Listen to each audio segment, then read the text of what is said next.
Okay, good afternoon, everybody. It is now promptly 1 p.m., so we will get started. My name is Helen Joanides, and I do public programs and outreach here at the Western Cape Archives and Record Service, and would like to welcome you all to our second Archives Week online talk. This is a very special week for us. We have behind the scenes tours and many events, as I'm sure a lot of you are participating in. So we thank you for being here with us. And just please note that this meeting will be recorded, and if any cameras and mics can be turned off, please. So today we have a very, very special guest with us, Dr. Eleanor Damon, and she's going to be talking about her maternal line, 9 generations of women from the late 1700s right down to her granddaughter today, who's just 10 years old. So Dr. Damon was born on the historic mission station of Pneal in the Western Cape and pursued a teaching career starting in 1978. She's married to Jeffrey John Damon, and she's a mother of 3 and a grandmother of 6. Eleanor furthered her education at the University of the Western Cape and later at Stellenbosch University, culminating in a PhD in history in 2019. With extensive teaching experience across primary, secondary, and tertiary institutions locally and abroad, Eleanor's passions extend to writing essays, short stories, and poetry. Her research includes family history, having published 4 family registers on the Keister, Kannemeyer, Smith, and Cloete families. And in her free time, she enjoys traveling, nature walks, gardening, watching TV dramas, and crafting. So a very warm welcome to Dr. Damon. And please, we're going to hand over to her now, but please feel free to put any questions in the chat, and we will have time for questions at the end. Dr. Damon, a warm welcome, and over to you. Good afternoon, everybody. I want to say good afternoon, world, but I'm not sure whether the guy of Russia is also in. And if it's a Russian, then I call it the world. The title is 9 in Line, and the subtitle was given by, I think, Helen and her team, that the research of women through the decades. I'm not sure if that is the right one, but that is roughly what they came up with, an alternative to maternal family line. I would like to start by just telling you a little story, because I'm a story person, and wherever I go, I tell stories, I write stories, and I just love sharing whatever happens in my life. My grandchild, Hannah Joy, phoned me on Sunday evening. And now the next day is school. She was feeling ill. And I said, "You're just lazy." And she wanted to argue. But then the question came up from her side. "Omsi, who is first?" And I couldn't understand this question. And the mom helped a little bit. And she then repeated and said, "If I am lost, who is first?" And then I started telling the story that I'm going to tell you today. How Hannah has become lost, and who's first. All right. Okay, so if I'm going to start with the first lady or woman in my story of research, I think I will repeat. The subtitle is Tracing Women Across Generations. And Kaylin has just shown you a slide on Jan Cloete and Katrijn. And Katrijn Kaffer is my woman that I'm going to start with. What you see there is her inscription into a marriage register where she got married to Jan Kloete. Now, it's not sure, from where they came, but they were in the Cape Colony, because these are the registers of the Cape Colony. And in the register, it says Katrijn Kaffer, and don't feel offended if I say Kaffer, that was just a surname. And the two of them got married, and she was born in 1770. That's quite a while back. And she was then found when she got married in the Namaqualand area called the Kamisberge. Now, if the Kamisberge is quite far from here, that is in a new or a different province. It's the Northern Cape. And the Kamisberge was then the area where she and her husband, who was a nomadic farmer, they moved around from place to place. They had many children, and one of these children is going to be the next down line that I'm going to take, Sarah Kloete. So their daughter, Sarah Kloete, was born in the 1800s, on the year of 1800, and then she lived up to the age of 41. That was after the marriage of Jan and Katrijn on the 20th of December 1818. So then Sarah was already 18 years old. On that same day when Katrijn got married, another couple, they married on the very same day in the Cape Colony, in the Northern Cape, was Adam Kloete and Lois Vertuin. It is not sure whether Adam was related to him, because you know what, you get so many Kloetes, so they might have been related, or they might not have been related. They were married by Barn Shaw. Now we come to the daughter, Sarah Kloete. That was then baptized in 1841 in Eselfontein in the Kamisberge. So they were still in the area, surrounded by the Kamisberge. Beautiful Kamisberge. They're so beautiful and so blue. And they got married on the same day that she was baptized. Now, you'd say, but how does it work? I think she could not get married if she wasn't baptized. That's why the 23rd of October is known as a baptism date, but also her marriage date. And for those who do not know where the Kamisberge is somewhere close to Clan William district. She married Dirk Kloete. So you see that from Kaffer Kloete, we're now into another Kloete. And this Dirk Kloete, I want to tell a little bit about him, because I don't want him to steal all the shine. My Opa Dirk, when he got married, he's got this appendix to his name that says Gertzoon.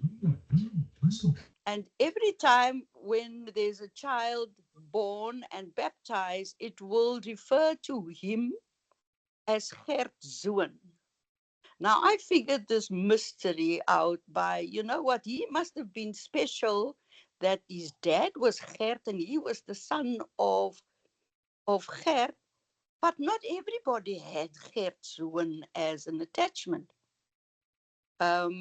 And then I thought, okay, if I look further into the archives, I find that in mixed marriages, that's an indication, and you can maybe disagree with me. Um, uh, Gertswin would mean that he's the son of a colonist. All right. Okay, we'll argue about that. And he was then um, married to my Oma Sarah, um, who was baptized, I said, on the day that she got married, and then she died in 1873. Um, the marriage was in Kleinfontein in California, because that's where they lived. The marriage certificate gives you all the detail. For those wanting to start off with genealogy, you know what, you get a whole story on that marriage certificate. And he died in 1877. And as I said, on his death certificate, it says that he was the son of Gert Kloete and Grietjie Kloete. It's the first time that we now know what the name of his mom was. Um, of the 11 children, he had a daughter, Sarah Maria Kloete, that was born in 1835 uh, in the area called Keizer-Kop. And that's also in the Northern Cape. So you see, we're not going anywhere, and we stay in the Northern Cape. And Sarah Maria, who got the name of her mom, she got married to Johannes Albertus Basson. So now we've got a new surname, and he was just called Jan. Okay, so Jan for short. And there you have Jan Albertus Basson, his signature, and then also Sarah Kloete's signature. Thank you, Kaylin. And the area is also called the Onderbokkeveld. So if you want to go to old maps and find out, you can actually pin it there. Yesterday when we prepared, I said, I'm not going to say that these people were literate, but with the signatures, you can see they could read and they could write and probably read as well, because the book that they traveled with everywhere was the Bible. They lived by the Bible, and they were people with very good values, because they believed in baptism, in marriages, and you had to be buried in a Christian way. So they were all Christians. Um, of these children that were born of this marriage, Anna Jacomina Christina Basson. There's my beautiful Oma. That picture I just recently got from one of the researchers, and said, here's your Oma Anna. So anybody, if you see Anna Basson there at the properties, it's my Oma. And she was born 1874, and she lived up till 1918. And I want to just also pause a little bit with my Oma Anna. Oma Anna was an epileptic. She had a sickness. And maybe the others also had sicknesses, but she had a specific sickness. And if you see her nose is very beautiful, she fell into a fire with her face, and the face was damaged. And then her husband, Jan, said, but you need somebody to help you with rearing the children, because by then they had 7 children already. And he asked a farmer, a lady called Anna as well. So you've got 2 Annas. So I'm going to call my Oma Annie, Oma Annie, and then I will call the other Oma, Oma Anna Farmer. The 2 of them then looked after the children. She helped my Oma Annie as they were on the trekpad. And they moved where the water was.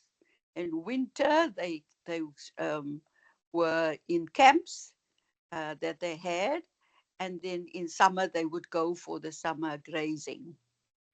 And the children were, of course, born on this pad, trek pad. Um, it was widely known by the family, and this is the part that is so valuable to me is the oral tradition, is that when Opa Jan came from the field, or he came back after looking tending, he would take the livestock into the kraal, and then he would put his hat where he was going to sleep that night. And that time they slept in tents. So there was Oma Annie's tent and Oma Anna's tent. And of course, you know what, where he hung his hat, there he made his bed. And so in the end, Oma Anna had 10 children and Oma Annie had 8 children. And the 8th child, when she was born, Oma Annie died due to childbirth complications. And then the little girl, who was named after Annie, Jacomina Christina, little Annie, also died. So that is the story of Oma Anna, and we are therefore moving on to our next person in line. Oma Anna had an oldest daughter called Marta Maria Clute. And Marta Maria was born in 1896, and there were 7 other brothers and sisters. And she was the wife of a nomadic farmer as well. And this gentleman was called Paulus Jacobus Johannes Smith. So now we've got a new surname. I belong to the Smith family as well. They got married on 21st of March 1918. It's the same year that her mom died in Springbok. And Springbok is the capital city of the Northern Cape. There you can see her, very serious, Oma, very strict. And she was only 21 when she married at Bitter Pits in Namaqualand. That is the place where they stayed, but they married in Springbok, and they married in the NG Church.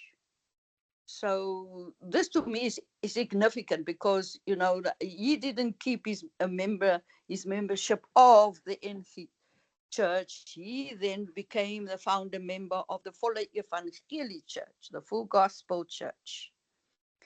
And then Martha Maria also had a sickness. She had cirrhosis, and of the folklore, my auntie who's still alive, there's also an uncle that's alive. So there's only 2 children of her, the 10 children that's alive, said that Ma had, you know, cloths around her hands, although she was strict and she ruled her 6 daughters, and taught them everything about farming. Um, After moving around for many years, they now had a farm called Nuridos, just 13 kilometers away from Lillyfontein. And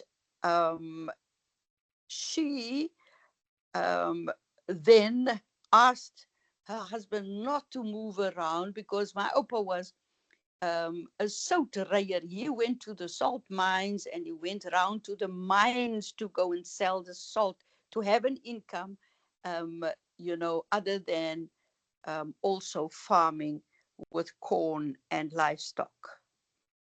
It was 1948, and this is the time for apartheid to be noticed and have rules that really hurt the family.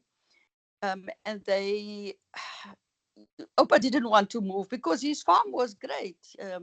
He now didn't move around anymore. All the children were born. The children went to the school in Polshoek. And later they went to Lillyfontein. So the children were in church and they were at school. And so there was no reason for him to move. However, he didn't see himself fit to join the mission station as well. So he lived outside of the mission station. So when his brother-in-law and sister-in-law said, but we're just going to look, they say they've got loads of land there along the Orange River, and there's a lot of water, and you can get big pieces of land from the indigenous people. He said, very skeptical, I will go and first go and look. And as he went down, I don't know, it's down or up to the Richtersveld, Ma and the sister got sick and they both died. And he was devastated because now my mom is just married and she's the only one of the 10 children that got married. And here his wife died, and he's then um, uh, saddled with his children and his sister-in-law's children, and his brother-in-law also died. So there he was with these orphans. And then I know that he said, who would want to have a marriage to a person with so many children? He didn't get married at all. He looked after them. The Strauss children went uh, half to their family. He kept half of them because they were 5. And yeah, that was the saddest thing that could happen. And in the end, all the children joined him on the farm, and he lived there on Modderfontein till the time of his death. He was buried there, both him and Ma, buried in Modderfontein. And when his child, Paul, that carries his name, came back from 40 years in exile in abroad, he said, but he didn't see his mom get buried and his dad. And so he discussed this with the 6 siblings that were still alive. And they decided to have a reburial in um, in Lillyfontein. No, not Lillyfontein, Extienfontein. Extienfontein, where they reburied Opa and Oma so that they can be close to the family. Because in Modderfontein, nobody was living there anymore. All right, let's move on to the next in line, which is Martha Maria Jacoba. She was also called Mary when she came to the Boerland. She had another nickname called Ippie. In the family, she was called Ippie. I don't know where she got this nickname from. And she was born in 1924. So last year she would have been 100 years old, but she sadly died in 1994. So that's 30 years ago. She and my dad, Gerald King Seister, got married in Lillyfontein on the 2nd of October 1948. Everything happens in 48. And then, um, uh, yeah, he was a teacher. He came to teach there from the Boerland, from Cape Town. He got a post there as a grade 4 teacher. And he saw these 6 beautiful girls, and he just chose out of the bevy of beautiful girls. Um, she was 24 years old and he was 23. And for 1 month, every year, they would all both be the same age. All right, that is just a little bit of useless information. All right, so um, she was a needlework person. She loved making food, and yes, um, she trekked from the Kamiesberg to the Boerland in 1950 when my dad got a new job at the local school. All right, then um, I am going to take this whole rest of the hour to talk about myself. But luckily, Helen has already talked about me. And I'm just going to say, because I'm next in line, that I was born on the 11th of February 1957. There's a beautiful picture. I like the side one. So this is the seventh generation.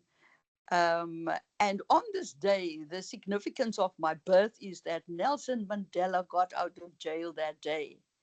And if you have enough time, I'll tell you the story what happened that day when I waited for him at the Victor Verster gate to come and enjoy his freedom.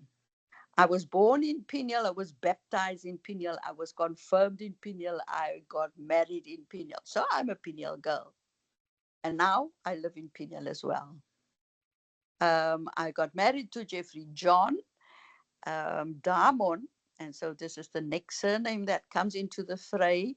And he's 2 years older than me. And he's from the neighboring town of Stellenbosch. So Piniel is regarded as the Plaas, and then the dorp is Stellenbosch. We are both teachers. So, and we have in our marriage got 3 children, a boy and a girl and another boy.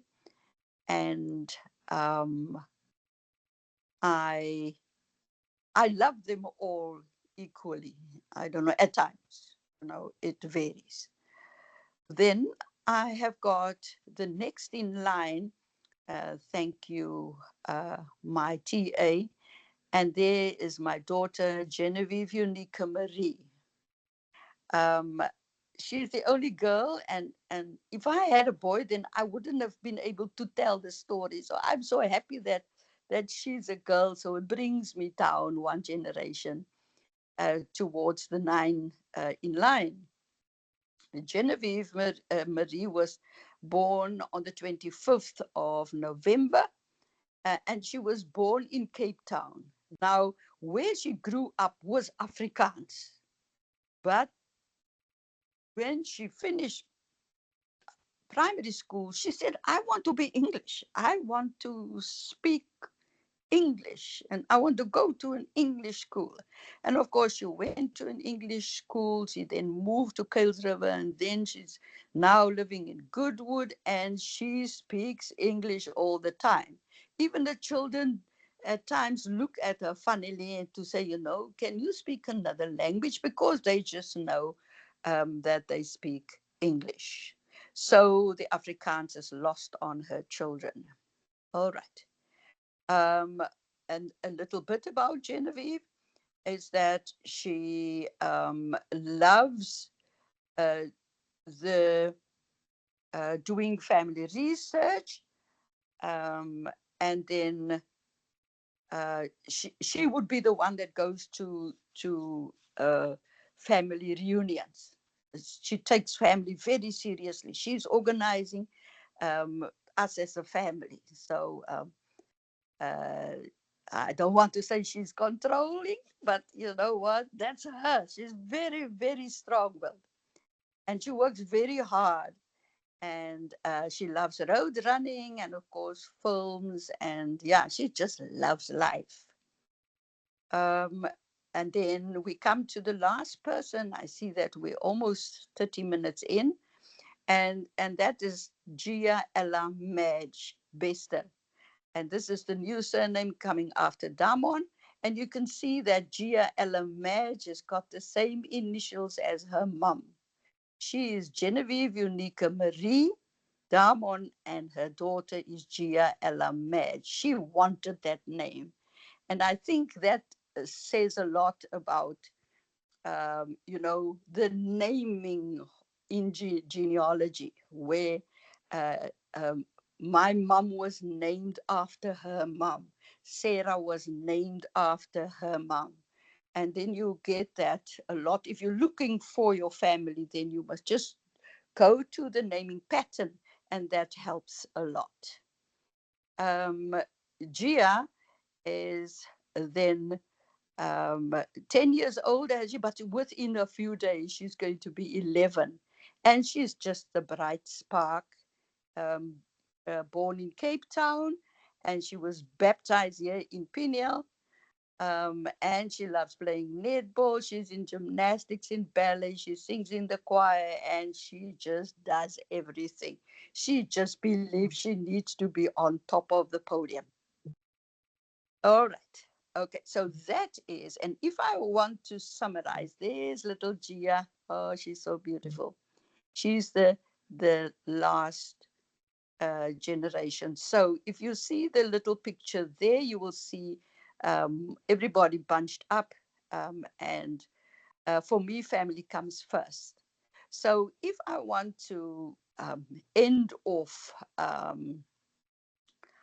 before you start shooting me with a lot of questions, um, is that um, I am privileged to have found this line, or maybe the line found me, that I was able to string in 9 women, and one of these days it's Mother's Day, and I bring homage to all those mothers that is from my mother and my daughter and my grandchildren, and Hannah. Remember, Hannah is Gia's sister, right up to Omakatrain Kaffer. All these people, they are the reason why I am here.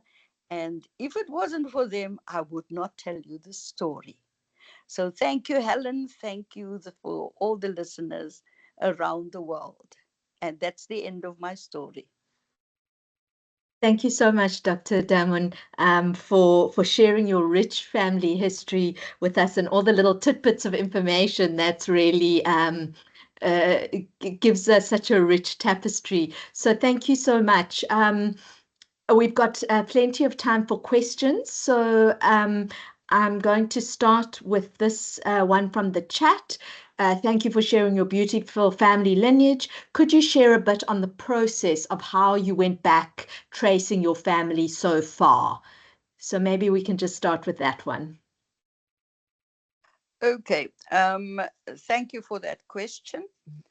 Um, I don't sleep at times. The way that I am obsessed with looking for my family, looking for your family, and looking for everybody else's family. For instance, I can sit in a funeral service, and then I've got this pamphlet, and I see the birth date and the death date, and I will, go online and I will look for that person. And before the service is over, I will get the details. To anybody that wants to know that he had 3 children and he was born in whatever place, I would know that. And that's so gratifying. So please, when you go to a funeral next time, don't throw away the pamphlet. That's a very valuable research document that you maybe think nothing of. People put in a lot of effort, but the information that's on there, it's part of the whole family. You will find family members there. So that is the first thing that you could collect. Then, um, if you uh, go onto Family Search, which is like a major website, most of those documents that I'm showing you, as the originals are there. And if you have got an original, an archival document, then you know that you cannot go wrong. So if I got the marriage certificate of Dirk and Sarah, then I know what date, everything about them. But then when I look at the death certificate of Dirk, then it gives me his parents. So you see that these documents help you to build your family tree so you cannot make any mistake. If it is not there, however, then you have to struggle and find other places to look for it. Go to the Cape Archives. They have more documents than Family Search.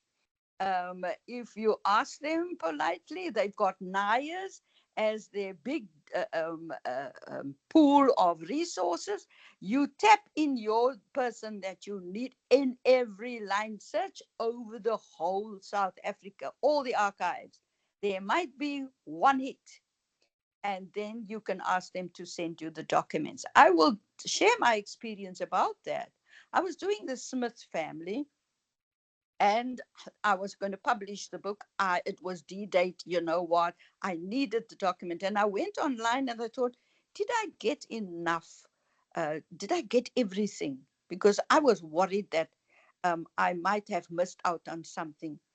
And there, lo and behold, I went to the Western Cape archives, and I pressed on every link, and there my opa's name came up.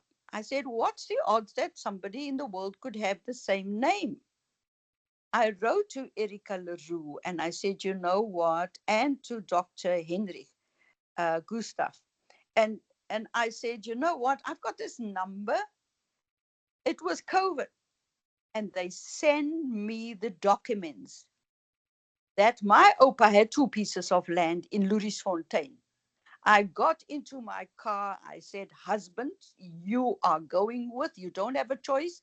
We need to chase my opa. And we went to those 2 pieces of land. So I just want to illustrate that if you think that, oh, this is not significant, archival documents are not significant. They could make a mistake. Yes, they do make a lot of mistakes. But the other thing that the question needs to be answered by is the oral tradition. In Africa, we're all about oral tradition. If you don't know that so and so is the oldest child, or there was a child that died, or there's a child that moved away, you will not be correct in giving in building your family tree as truthfully as you can. So people say, no, no, it's just stories. It's not stories. African stories are valuable. It's built on that. Genealogy is built on that. So I think I have taken my time to answer that question, Helen. Thank you so much. I see there is a hand. I'm going to come to the hand in a minute. I'm going to take a couple more questions from the chat first. So there was a question that's related to that, I guess, is how do you trace a female lineage if the woman wasn't baptized or married? Are there any other sources besides the birth or death certificate that you would recommend? And then the kind of follow up to that is we've talked about archival documents, but have you used DNA to trace your origins at all? So maybe if you could take both Oh, of those and then I'll come to the hand. Thank you. we won't have enough time. Um, the first part of the question is the lineage of women because they changed their surnames. If you search, um, I want to say from the top to the bottom, that is vertically. If you search vertically, you might not be able to find them at times, right? Because the name is maybe spelled differently, the surname is changed, and the place also. Then you have to go laterally, you go horizontally. You find people, that could have lived in that area. Maybe it's the Besaidenots and not the Smiths that you're looking for. But, and they were married into the Groenewald. But there, on the death certificate of the Groenewald parent, is there a name that this son or daughter got married to a Smith guy? And Bob's your uncle. You found it that way. So don't just think, oh, there's a wall in front of me. Try to look to the left or to the right of these people. There are many other families that might help you, the history of other families. You could also, if you go to family search, just type in Van Schalkwyk, the way that it's spelled, and say, could you look for all van Schalkwyks in South Africa, then that search bar will generously give you all the van Schalkwyk. But if you say a specific place, then it narrows it down. So you can keep on narrowing it down. And I found this a few weeks, 2 weeks ago, and especially this because I did the Seister family tree as part of my PhD. And this family lands here in Pineal and say they're family, and they say, no, if you spell it with a S, definitely you are not family. Okay. And they so disappointed. And they say, yes, but it is Johannes Martin. I say, Martin? Not. We don't have any Martins in our family. Because of the naming pattern, I just disregarded it. And then the old man is over 80. He says, but when I went to school, they changed my surname from Seister with a C to Seister with a S.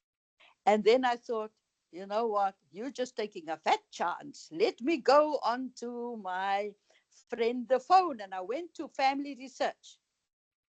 I spelled it with a S. And the lady in front of me, I said, now you shouldn't talk. Your name is, and I quoted her name. And she says, how do you know? And you were born on that day. She says, yes. Do you want the will and testament of your dad? And then they were blown. I was blown away, but I was, feeling a little warm feeling inside. My methodology worked well. Is that when you verify and when you try to look around the spelling, or the naming, or sometimes the Jan is Johannes, the Becky is Elizabeth. You have to know those changes. Otherwise, it's like a needle in a haystack. You will not get it. Then, the DNA.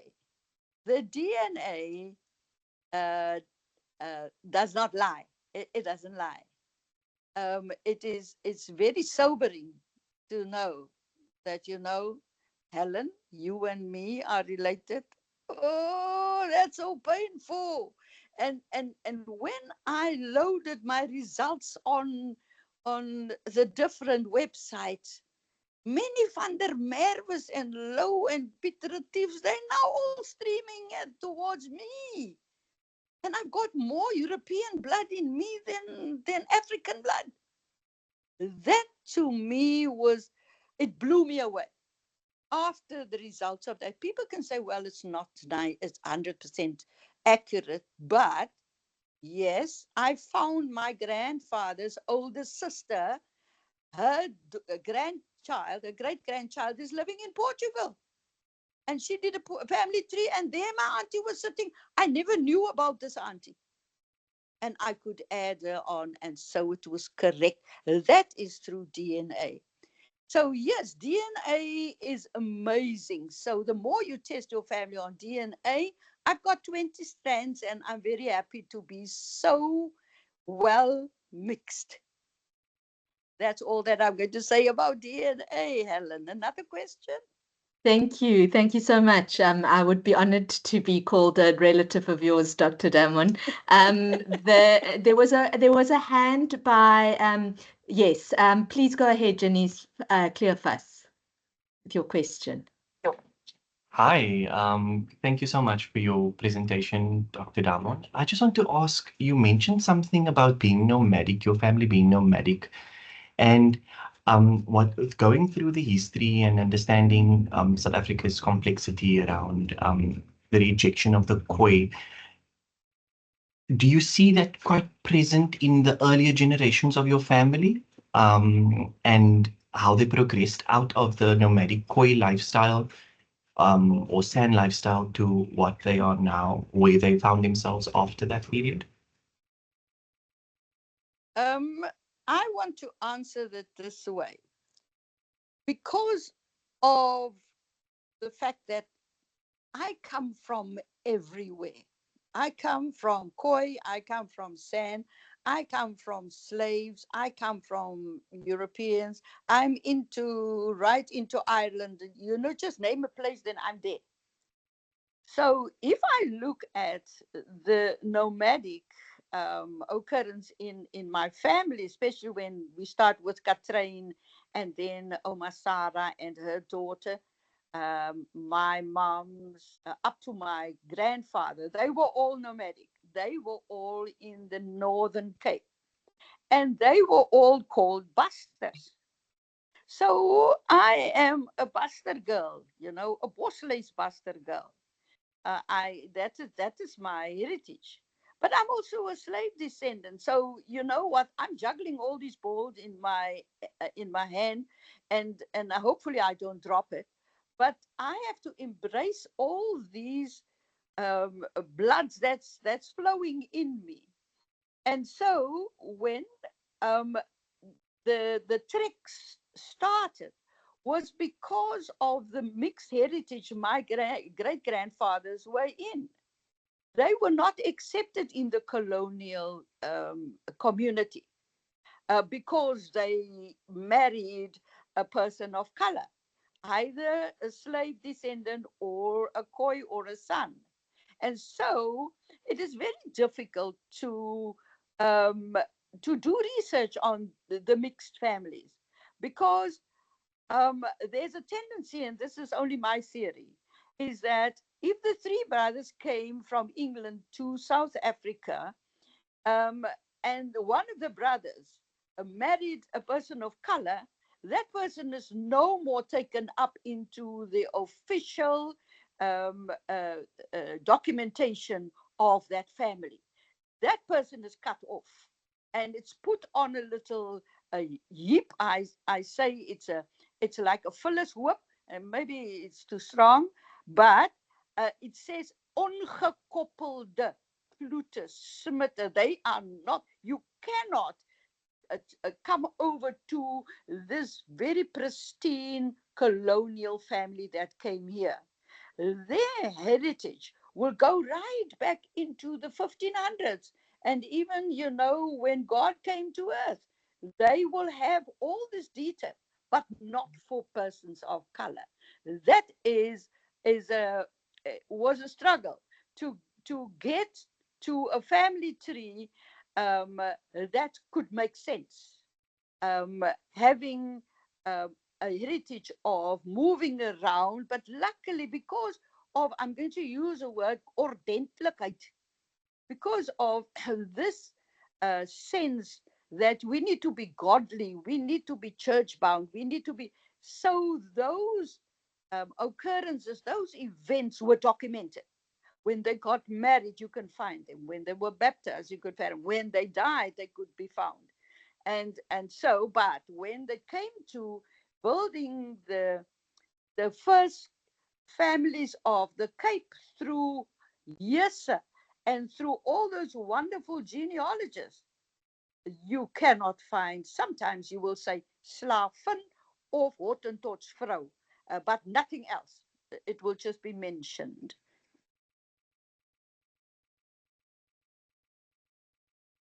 Okay, it's a Thank you pleasure. so much. Um, any other questions from the floor? Anybody want to ask a question? You can raise your hand. Okay, I'm not seeing any hands right now. So there was another question which kind of speaks to your speaking about the different spellings of names. Somebody would like to know if Damon and Damons with an S on the end are different families or not. Damon is my husband's surname. And I have found that, you don't meddle into people's business that's not yours. they they would kindly tell me, keep your nose to the grindstones with your family and don't bother with us. But if you look at the Damon family, I did, however, because I've got the sickness of looking for people, I went into the Damon family and I found their people, Damon, Damon, and it could be Damons, it could be Damonse, as I say, it could have hybrids, then they come from Ceres. So that is, the people would have moved from Ceres to the Cape. And yeah, and then landed in Stellenbosch, and that is how I saw this beautiful young man, and I got married to him, and we're married for 46 years this year, so it's quite a long time of commitment. Yeah, so that is a little bit about the Damon family. Thank you. Then somebody else asks if you have any advice about doing family history research in contexts where people may be hesitant to dig deeper for fear of coming across those discarded histories. And also related to that, what are the ethics of doing research if you're not part of the family in question, like you've just alluded to with your husband's family as well? Yeah. When I did the PhD, I had to send an ethical letter to all the families that they had to sign. Can I use your, because of the Poppy Act that is alive and well, you cannot just use it. That's why when I publish, I just publish for the family. If they need 5 books, then it's just for the family. They need to be blood. Otherwise, I cannot put it on the open world. Um, then there was something about, I can't remember the other part of the question. Was about where people may be hesitant in Yes. when you dig into their histories. I have found, and maybe I hope that I can speak so anonymously that people do not pick up on exactly who I'm talking about. That, and this is through my experience, that I went for interviews at different houses, and I had field workers who went for to do that as well. And the family must decide. You know what? We have got a brother that was born out of wedlock. Do we put him in or do we put him out? What do we do with an oldest child that has got my mom's surname, and you know what? Everybody knows his family, looks like us, and so what do we do? The whole family must say it's okay, right? If one person in the family says, over my dead body, that person is not included. His whole family can be 50 people. I will not include that person because I can go to jail. The person can, prosecute me. They can throw me in jail and say, you did not adhere to the ethical code. And the Poppy Act says you cannot take without our permission. So with the study that was done with other documents that came afterwards, I have to, even photographs. I'm very careful as to not use children. If you don't want your face, even Facebook, we go crazy with posting photographs online, but we should be very careful. Um, uh, I have got the recent, just 2 years and maybe more than a year ago, when my DNA came out. The DNA said 1,500. This person is your family. I almost went crazy because it cannot be true. It cannot be true. And it took me a whole year to find that person. And eventually I found that person. So, yeah, it is a tricky thing regarding, publishing the information of people. And if they are not willing to work with you, you have to honor and respect the opinion and also the choices of the people that you do research about. Thank you. Um, there's just another comment in the chat, which is quite helpful to people who it's an observation about name changes and how Carlse with a K gets changed to Carlse with a C, and then Carlse, and then names become anglicized as well. So that's just kind of backing up your point. Anybody else want to raise a hand and ask a question? I don't see any others in the chat. Yeah, I think we have gone through this whole thing about the family line and also questioning, and we've got 5 minutes and maybe um, yeah, I enjoyed it. And if people do want to contact me, they can contact you, Helen. They know where to find you. And if you need any silly little question, nothing is silly about genealogy. I will just find and maybe support anybody that wants to have a question asked. Thank you so much. Yes, I will put my email in the chat again. And if anybody also is interested in the recording of this session, they can also email me and then I will make the recording available. Last chance for last questions. Going once, going twice. Well, we're just, one more in our last 4 minutes. Go ahead. See the hand. Hi again. I just want to ask, what do you, because you've given us an overview of what we need to do, Dr. Damon, but what do you suggest us as young people do with the information we receive from the archive, from our family genealogies? What do we do with that information? What is it? Where do we store this? How do we put it together? What do we do with this? That's my Okay. question. Thank you. There's an official way, there's a monetary way, there's, just about everything that you can do. Family search for free, you can build your tree. And then, should you die, it stays there. Somebody is going to inherit whatever you use. There is also my heritage.com. However, I've got 15,000 people on my family tree. If you just Google, you will find it, and then you can go and buy the information. I have to buy my own information. I have to register for 4,000 Rand per year to be a member, and then I can get, you know, uh, that site is so big, it's so enormous that you can get everything on it. So if you do register and become a member of myheritage.com, then that is also a safe place to store. It is, however, a pay site. Then there's Ancestry. There's many. The market is there for you to source and see what suits your pockets. Um, Also, if you're going to publish it, if you're going to publish and make it into a book, you have got the software where you can, hand it to your family members, and they've got a copy. And then, if you've got a ISBN number, you send it to the National Library, and 100 years after you have lived, the book will still be there. It's in a safe place. The other place that you can also, Mr. Cliffas, send it to is that you can send it to Amazon.com.